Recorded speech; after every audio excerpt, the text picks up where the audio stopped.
Today's podcast is brought to you by Audible.com. Get a free audiobook download and a 30-day free trial at www.audibletrial.com/RRN2015. Over 150,000 titles to choose from for your iPhone, Android, Kindle, or MP3 player. That's www.audibletrial.com/RRN2015.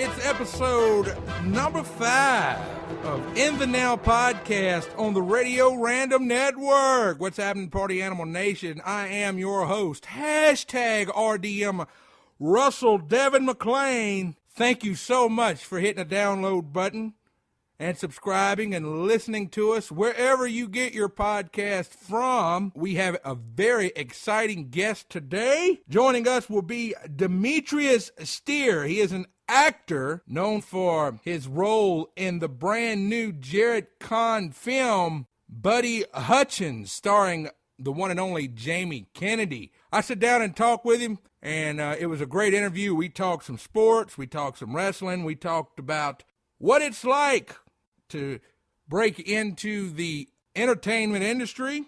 It was a great interview, and I hope you enjoy it. And I want to send a shout-out real quick to Mr. Clint Morris and the October Coast Gang for hooking this interview up for us. And I also want to remind everybody that the Sounds of Louisiana podcast that airs on Friday, this Friday, there will be no show, but we will return next week with a brand new guest, big name. And stay tuned. I'll announce our special guest for next week's Sounds of Louisiana podcast. It's going to be the 1-year anniversary show, so I hope everybody tunes in and listens.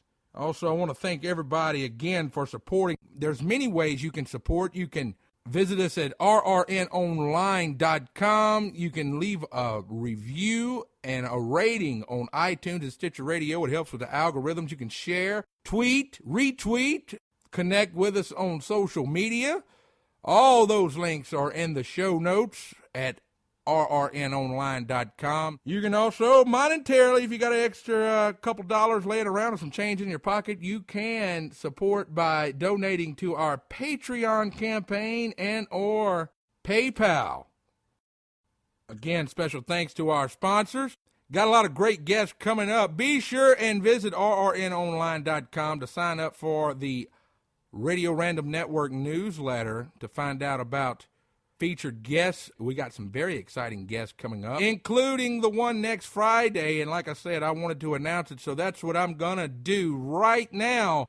We're going to pay a bill, and then we're going to play a little clip from Buddy Hutchins. I encourage everybody to go to the show notes, click on the Amazon link, and download Buddy Hutchins. Great movie, or you can find it on iTunes or pretty much wherever you can watch any featured film. I'm sure it's there, so y'all be sure and go check that out. All right, gang. Again, I appreciate you hanging out with us. Here we go. It is In the Now podcast on the Radio Random Network. Let's pay a bill, and when we come back, we will be joined by the actor Demetrius Stear. Y'all stay with us.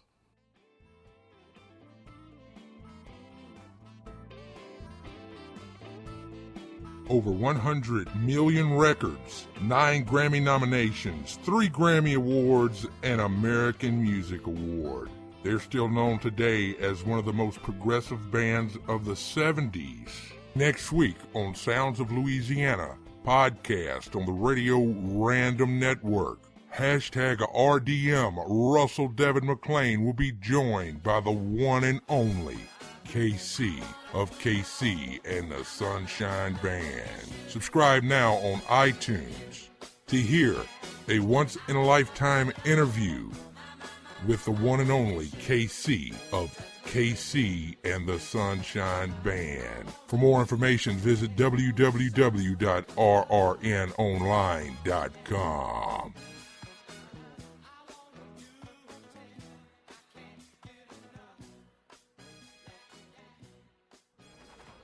That went well. Yeah, well, have sticky fingers, get underpaid. Made a cool $121 a day. Fall's always slow. I don't want you to come out of pocket or anything, but I can't work for free, man. It's gonna pick up. Okay, after the new year, it will pick up. Hey, I'm here for a pickup.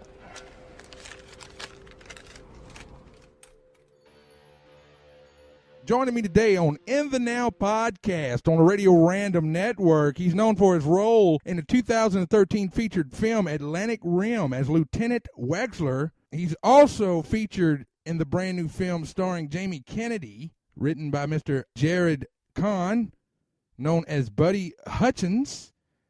And I know he's excited because his New England Patriots won the Super Bowl this year. I'm talking about none other than Mr.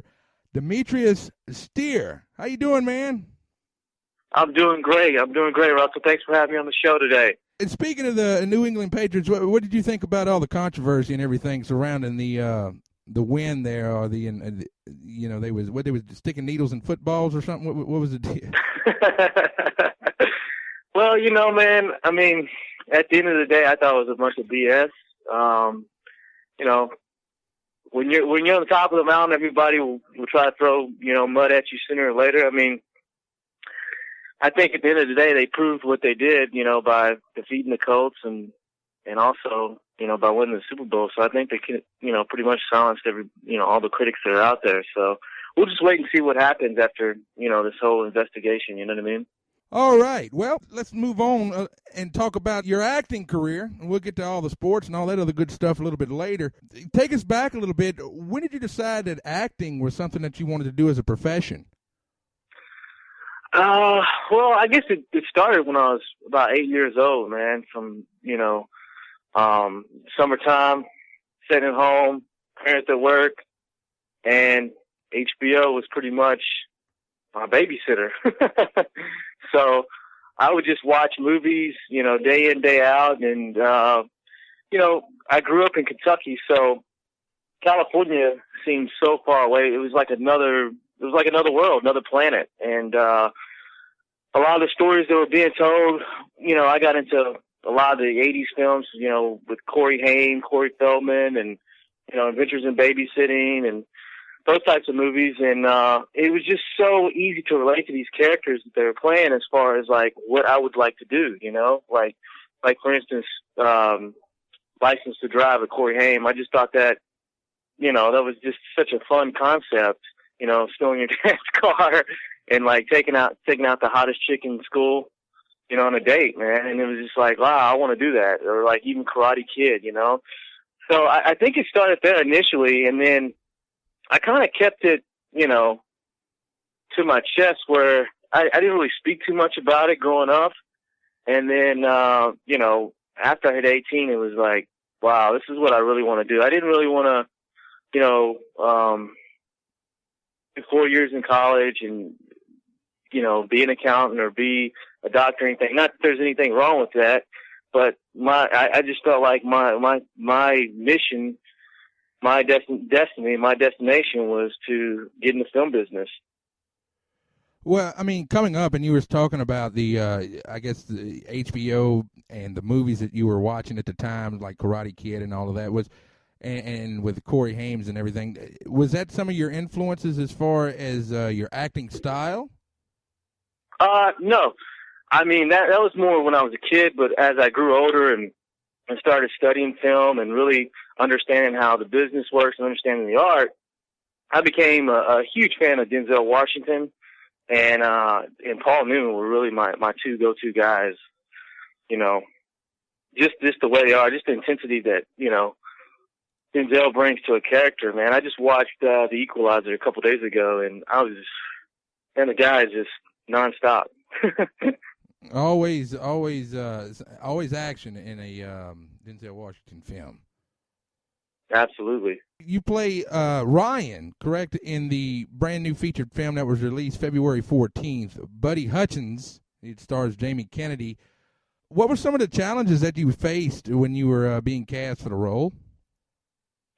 Well, it's funny because, Jared's a good friend of mine. I've known Jarod Cohn for 10 years, and we actually studied together here in Santa Monica. And, I had read the script when he first completed it, and I loved it. I immediately thought, wow, this reminds me of Michael Douglas falling down. This would be a badass movie to make. And, you know, he talked, you know, it was talk about, you know, getting the film made, but, you know, it always came down to obviously financing at the end of the day. And when he finally got the green light to make it, he just shot me a call. I was like, yeah, man, I know you really liked the script. You talked about the script and, you know, playing this character numerous times, you know, and he's like, I want to bring you in on the project. So I was like, let's do it. Jamie Kennedy, who is a veteran actor now, I mean, he's been in a lot, he's played in a lot of stuff. But what was the energy like on set with Jamie? Oh, Jamie was awesome, man. A class act. I mean, you know, I guess the best way to sum it up is he's just he's a pro, man. Like you said, he's a veteran, and he brought great energy.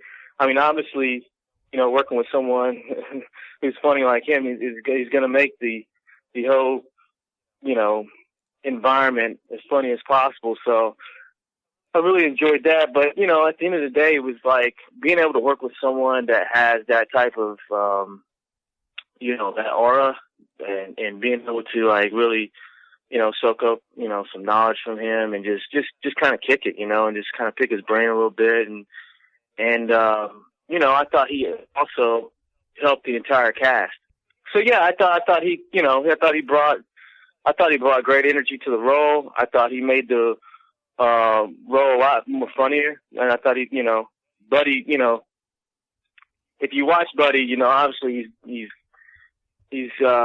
having a bad day, but I thought it was kind of, you know, he added a funny element to the character. You were talking about you know, his aura and picking his brain and everything. Did he share any advice with you that maybe kind of helped you with your role or your character? Yeah, he told me to be natural. That was one thing. He said, be natural. You're natural, and you know, just let it flow, be in the moment. Yeah, just be natural. Don't get too heady. Don't get too caught up in the thought process of it. Just let everything flow. You know, it's just like passing the ball. You know, it's just like we're throwing football. I'm catching, you receive, or I'm throwing, you're catching, you're throwing it back, I'm catching, you know. Yes, indeed. Now, with his style and comedy and everything, was there any improv on the set? Oh, absolutely. That's what's cool about working with Jarod Cohn, too, is that he gives his actors, you know, flexibility, you know, where you're just not just completely stuck to the dialogue. And it just makes it that much more natural. And working with Jamie, you know, there was a bunch of times where we were just, you know, we were going back and forth and able, you know, to really come up with some good improv, you know. All my scenes were done with Jamie, so that was what was really cool too, is that, you know, it was just me and him. There were some days when it was just him and I, you know. Do you think you gained his respect as an actor? Absolutely. I mean, the minute he told me you're natural, immediately that told me, okay, hey, I can definitely play ball. You know what I mean? So that was a great compliment, and you know, to this day, you know, I've had a chance to talk to him a couple of times, man. He's just a real down-to-earth guy with no ego, and just, you know, he set the tone for the entire shoot. I mean, having a chance to work with someone like that really, you know, it really takes down the pressure for every other actor that's involved in the set. You know, knowing that, okay, this guy's here to work, he's really down-to-earth, you're not going to have to deal with any drama, and, you know, it just really makes it that much easier for everybody else. You know, hearing that from somebody with the likes of Jamie Kennedy, how did that make you, how did it make you feel as far as your confidence? Was you a little bit more comfortable with your character? Absolutely. Absolutely. You know, I mean, every time, as far as every shoot that I had, the first day I'm initially, you know, I have a little butterflies in my stomach, man. And, you know, after we got through the first scene or whatever, it was just like boom, boom, boom, boom, boom. You know, I was really feeling it. Kind of like, you know, a flow thing or a zone. You know, I guess, you know, most athletes talk about they get in the flow or they get in the zone. That's kind of, you know, it's the same thing with acting. It's like, you know, at least for me, you know, once you get through that first beat, you know, it's just like, let's go. And, you know, once he told me that, man, my confidence went through the roof. And I mean, it's just, it's a momentum thing, you know? Well, I mean, after the movie was, or at the premiere, when you finally got to see the final results, were you happy, or was there anything that you think you would want to go back and change, or anything that you've done that maybe you would go back and do different? No, I was happy, man, because that's what it was, you know. I don't try to, you know, I try not to harsh too much on what could have happened or what didn't happen or anything like that in anything in my life. I look at it as like, these are the cards you're dealt with. This is the situation that you're in. You got to play those cards, and how it rolls is how it rolls, and that's what it's meant to be. So, I was very happy with the project, and then I was happy with my performance as well. Now, you was talking a little bit a few minutes ago about Jarod Cohn and everything, and y'all also just wrapped up on a brand new movie called School's Out. Yeah, that's a comedy. Which is a comedy, and it's you're this time it's not Jamie Kennedy, it's the one and only Ron Jeremy. yeah. The man, the myth, the legend. Now, yes, indeed. Now, I think he's had some health issues and everything, but other than, you know, that was a couple of years ago, I think, but how was it being on set with him? I mean, what is his aura like? What is it like being around the Ron Jeremy? You know what? For me, unfortunately, I only had a cameo role in it, so the days I worked, I worked 2 days. He wasn't there. I shot the last 2 days of School's Out, and I think he shot all his scenes the first week. So I wasn't even able to meet him. So, you know, unfortunately, I wasn't able to meet him. But I heard he's a great guy. No big deal. Then he might not have been that important, and we might have booked him up for nothing if you didn't meet him. You know, if he didn't come around the next day and you know, meet Demetrius, then in our book he's not worth talking about anymore. I'm sure he's probably handling some business somewhere else, though. Yeah, always. Now, you know, we'll move on a little bit from the movies and everything, and we'll get kind of you know, back to coming up or when you decided to become an actor and everything. Did you have the full support of your parents and your family? Russell, that's a great question. I get asked a lot of times from, you know, especially younger people that are looking to become an actor, you know, people that lived in my hometown and stuff, that, you know, looking to try to get into business, and how did I do it, and did I have the support system? And my parents were behind me 110%. I have to let you know. They were so awesome about, you know, supporting me, just mentally, physically, you know, financially, just being there for me emotionally. You know, this is a tough industry. And, I came out here 10 years ago, and, there's some good times, some bad times. And, you know, they've been there for me, so many times, you know, emotionally, and like I said, mentally, and, you know, even financially a couple times. So, it was, you know, when I decided to become an actor, you know, at first it was kind of like, you sure you want to do this? But then once I committed, and they saw how serious I was about it, and, you know, and, you know, what steps I wanted to take, and, you know, to get out here and, you know, form some goals and stuff like that, they were all for it. Now, you were talking about, you know, the good times and bad times, and that's going to lead me to my next question is, when you decided to go to California, and you just, you know, to break into the acting industry or the entertainment industry or what have you, how hard was it for you to break into such a I don't want to say a flooded industry, but an industry that sometimes is hard to get a break in? Man, you're telling me. I tell you, I'll put it like this. All the stories that you hear about how hard it is to get into this business and really succeed, it's that much harder. Like, it's 5 to 10 times harder than that. You know, it just takes persistence. Keep grinding. a lot of confidence, setting yourself up with the right people, like-minded individuals, that understand, what you're trying to do, as opposed to, being around negative people that have no clue about what you do. You know what I mean? So yeah, and setting yourself up with goals, short-term goals, and building off of, like we talked about earlier, momentum. Once you get a confidence boost when, someone like Jamie Kennedy tells you, hey, you're a natural. So, you take that energy and you propel it to your, to moving on to your next project or next commercial or whatever the case may be. But it's like, it's like one brick at a time, man. It's like you can't expect to go from 0 to 100. You got to understand that this whole thing that we're doing is a process, and you got to follow up the process, whether it's, being on set, or, going to an audition, getting stuck in traffic, or going to an audition and you got, it's a cattle call, or it could be, you go on an audition, you get the call back, you think you got it, you don't got it. I mean, and then the good parts of it, you do get it, so,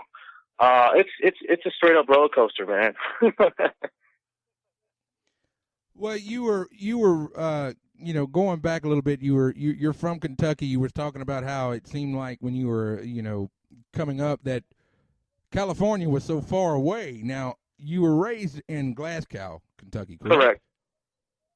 Now, is that a small town? Very small town. Mulberry. So what kind of reception, I mean, whenever you decided that this is something you wanted to do and you pursued your dreams, what kind of reception did you get from or support did you get from from Glasgow, Kentucky there? I mean, from the town folks? Well, my town has been unbelievably supportive, through social media and, just when I talk to any of my peers, friends I grew up with, they've been, behind me 110%. Of course, there are some naysayers out there that, oh, he's going to try to be an actor, blah, blah, blah. But, you use that fuel for your fire. Honestly, to be honest with you, man, I believe that helps me. That's helped me a lot, sometimes having that extra edge, that chip on your shoulder from someone saying, hey, you can't do this, it kind of propels you to go to the next level. So, you just take the good with the bad. And, yeah. Yes, indeed. Well, I'm sitting here talking to the one and only Demetrius Stear. He's an actor. He is alongside Jamie Kennedy in Buddy Hutchins, brand new movie just come out February 14th. Now, we're going to move on a little bit from acting. We're going to talk about something that before we even got started, we talked about the sports and everything, some stuff that's near and dear to your heart. A while ago, I asked you about the New England Patriots and their Super Bowl win. Now, was there ever any thought of you being an athlete growing up? Nah, man. I wish I had that type of talent, but yeah, I mean, I guess when you're young, 7, 8, 9 years old, you have that dream of I wanted to be a professional wrestler, but yeah, I'm only 5'10", 180 pounds. So, most of those guys are giants, man. They're 250 and up. So I kind of threw that dream away after I realized I wasn't going to grow much more. You know what I mean? Right. But I'm a diehard fan, though. I'm a religious fan, man. Like you're talking about the New England Patriots, Super Bowl champs, by the way. I follow them religiously. So that's pretty much how you spend it. Is that something you do in your downtime? You watch a lot of sports? I watch a lot of sports. I watch a lot of documentaries. But, yeah, sports, whether it's March Madness, being from Kentucky, college basketball is huge. So March Madness comes around, I cheer on for, the Kentucky Wildcats, my Louisville Cardinals. I try to support my home state, in any type of game they're playing, except if they're playing each other. Yeah, the New England Patriots, I'm a diehard fan of them. I love the way Bill Belichick, runs the organization. I think, Robert Kraft's an excellent owner, and it just kind of trickles from, at the top all the way down to, Malcolm Butler making the game-saving interception. So it's just like everybody gets it. It's a philosophy within that team. And that's what really kind of draws me to that organization, is that everybody buys into the philosophy that Belichick's setting, and then, you do your job. And so, yeah, I mean, as far as football is concerned, then, here in Los Angeles, I'm a Clipper fan. So I'm really excited about, Steve Ballmer becoming the new owner of the Clippers and seeing what he's going to bring to the table, and hopefully, Chris Paul can get a NBA championship in the next year. Well, we could pray about that. You also told me you was a college football fan too, correct? College football fan, yeah. I love SEC football. Michigan Wolverines. I grew up as a Michigan Wolverines fan, but I follow SEC football every Saturday. It was really interesting this year, because this year, they had this was the first year they did the playoff system. And, they had the the semifinals of national championships at the Rose Bowl, and that's like 2 blocks from my house. So unfortunately I wasn't able to go because my wife was pregnant and I didn't have anyone to go with me. But, I walk outside and I could hear the game going on. That's how close I live to the Rose Bowl. So it was really cool. That's pretty awesome, man. So you got, you got a lot of stuff going on in your life. You just said you just brought up something. And we'll keep it private, but you're married with children. I am married, and I'm expecting a little girl here in the next 5 weeks, man. Well, congratulations. And there's, I'll tell you from experiences, those little girls, man, they'll wrap you quick. That's what I've been told. So I'm ecstatic about it, and I don't think it can come any sooner. So yeah, the weeks are starting to, get down to the point where we're talking about, wow, it's only, a little over a month. So it's like, the bag's packed at the door, the car's gassed up, ready to go. Yep. I'm installing the car seat today, so we'll be prepared for that. So I won't be out there, trying to figure out how that's going. She says, "Oh, I think we got to go." Car seats could, be complicated. I'm going to some classes, and they told us a stat that 85% of car seats are put in the wrong way. So I want to make sure that I'm on top of this thing, Yeah, you better take the class, man. I'm going to tell you from experience now, because I'm the type of guy, if it comes with instructions, I ain't reading them. And I just remember having my hand wrapped up in the seat belt, or, it's like a jigsaw puzzle, and the little one's looking up at me. You can look at them and tell what they're thinking sometimes. They're like, you big dummy, don't go that way. It was horrible. Yeah. I'm so excited, man, and this is going to be a game changer, and a game changer for the good, So, we're ready. Now, do you think, having this is your first little one, you think having the little one around, you think that's going to either speed you up as far as your success and make you work harder, or slow you down a little bit? You know what? I like to say it's going to speed me up. I think it's going to be, well, number one is it's a life-changing event. So being that it's one of those types of things is that you're going to see it all in my work. It's going to be something, where I can use emotionally to pull from, you know what I mean? And then I think it's just going to, motivate me also on the level that, okay, you got to get more projects, bills got to be paid, and, I want my daughter to be, be able to look at, some projects and work I've done and be happy and excited that I'm her dad, so, I think it's going to motivate me on many levels.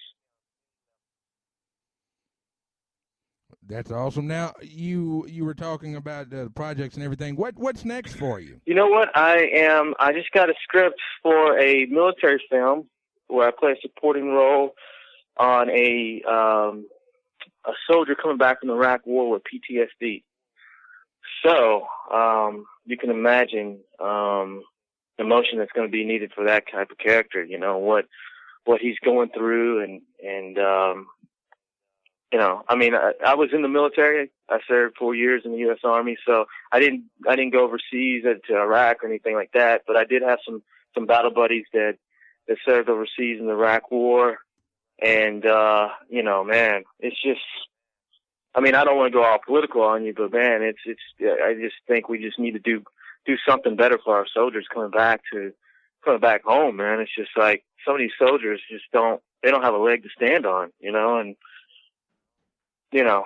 it's just very sad, the situation that that they're living with when they're coming back, So this project would be it'd be a very important project, for me. I totally agree, and congratulations on that. And I'm sure it's going to be great with you playing the lead there.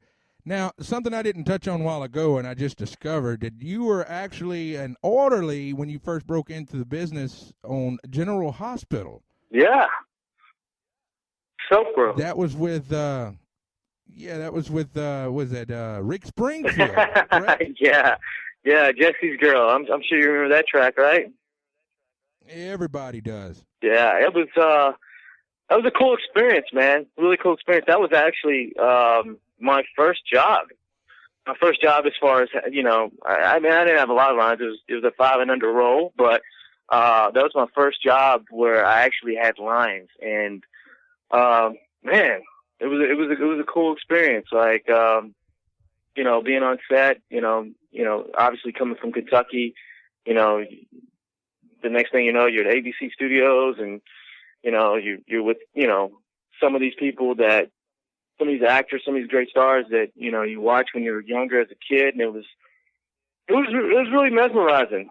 It was really mesmerizing, but at the end of the day, like I was telling you earlier, about momentum and confidence and stuff. Being able to work on a show like that really kind of put the wheels in motion for me to know, to say, hey, I can do this, and like, hey, this is what it's all about, and work harder, and more of this will come, Yes, indeed. Now, you were talking about Jesse's Girl, and you were, we done touched on the old school wrestling thing. Now, do you remember back in the 80s when the WWF released some sort of album? I want to say maybe Power Driver or something like that, with the wrestlers on there singing. Coco Beware. They had the Mouth of the... Yes, and in the Mouth of the South, Jimmy Hart actually had a cut on there called "Eat Your Heart Out, Rick Springfield." It was a parody to Jesse's Girl. I do remember that. Mouth of the South. Yes, indeed. One of the greatest managers of all time, man. Oh, easily. Yeah, I do remember that track. Actually, I had that album. I come across it, I guess, I had the cassette tape, and, you'd listen to it when you was a kid, and then you grow up in your teens, and you find it in the bottom of your closet, and you put it in, you're like, what the hell was I thinking? I think they had like, I think Captain Lou Albano singing "The Land of a Thousand Dances." And, yeah, what track I liked on there a lot was, and I used to play this all the time, especially with, like, my cousins, as kids, we would get in, go outside and wrestle. We'll take a little jam box, put outside, we'll put the tape in. But the track I loved was Demolition's track. Demolition, yes, indeed. That was Rick Derringer. Yes, it was. Rock and Roll Hoochie Coo. Yeah, he done a lot of on there. He actually did the old the Hulk Hogan Real American theme. Great track. Yeah, which for any wrestling fans listening, a little wrestling trivia, that song was actually supposed to be for Mike Rotundo and Barry Windham. They were the All-Americans. Or U.S. Express. Like back in the 80s. U.S. Express. Yes, U.S. Express. That's right. I'm a big Barry Windham fan, by the way. As far as wrestlers go, he's probably one, if not my favorite, one of the top 2 or 3 favorite wrestlers that I grew up watching. I just thought he was such a natural in the ring and had great promo skills, and when they added him into the Four Horsemen, it took that stable.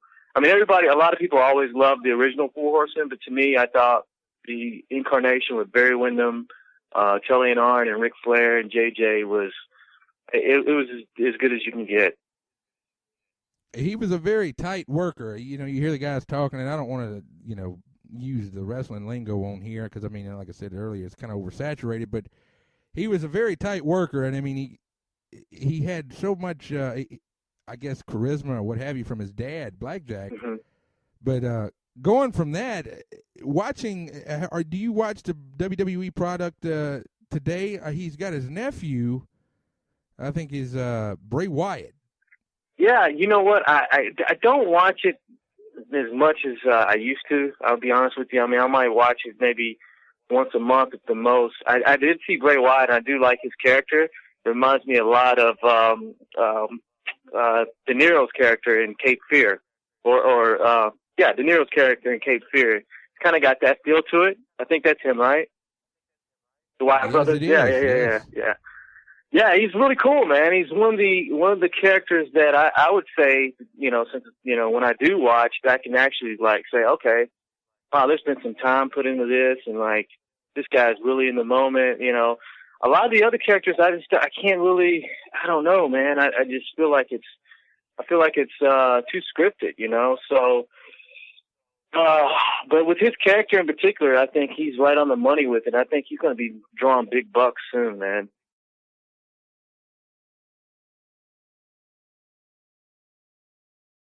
I just hope they use him the right way. Yeah, right. That's the problem, Not.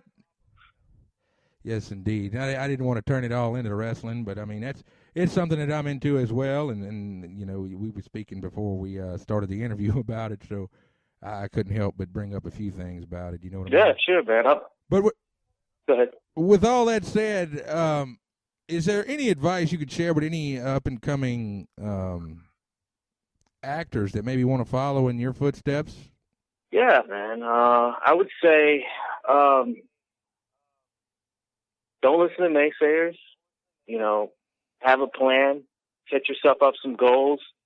Decide, really, really sit down and think about if you really, really, truly want to get in this business, because it's not just all perks and glamour. There's a lot of hard work that's put into it, to achieve, any type of success in the movie business. So I would say just come up with a clear, concise plan and, see yourself, visualize where you want to see yourself in, 6 months to a year to 2 years to 5 years, and just, build off momentum and keep going, this business, a lot of this business is persistence, being able to still stay in the game, and,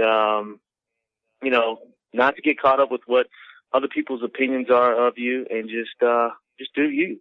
Do you. Great advice. Now, the name of the movie is Buddy Hutchins, starring Jamie Kennedy and my guest today, Demetrius Stear. Demetrius, thank you so much for joining us. And I guess you can say, I mean, in the acting business, it's kind of like being a common man, like old Dusty Rhodes. You wine and dine with kings and queens, and then sometimes you got to sleep in alleys and eat pork and beans. Love that promo, by the way. Love that promo, man. Yes, indeed. Thank you so much for joining us. For the listeners out there, all you have to do is look in the show notes and find all the links and the trailer, and you can connect with Demetrius on Twitter. Yes, indeed. And he's also on Facebook. He's got all that good stuff. I'll share it all in the show notes. And thank you for joining us, my friend. Absolutely. Hey, thanks a lot for having me, Russell. And I hope I get a chance to come back on your show. We'll talk some more wrestling. You're welcome on anytime. I sure hope everybody enjoyed this episode of In the Now podcast on the Radio Random Network. Be sure to rate, review, subscribe, tell a friend, tweet us, share everything on Facebook and Twitter, all that good social media stuff. For more information, visit www.rrnonline.com. If you would like to advertise or sponsor a show, you can drop me a line at russell@rrnonline.com. Don't forget KC from KC and the Sunshine Band. That's next Friday. This Friday, there is no Sounds of Louisiana. I'm taking the week off. Hope everybody has a great week. Until next week, take care.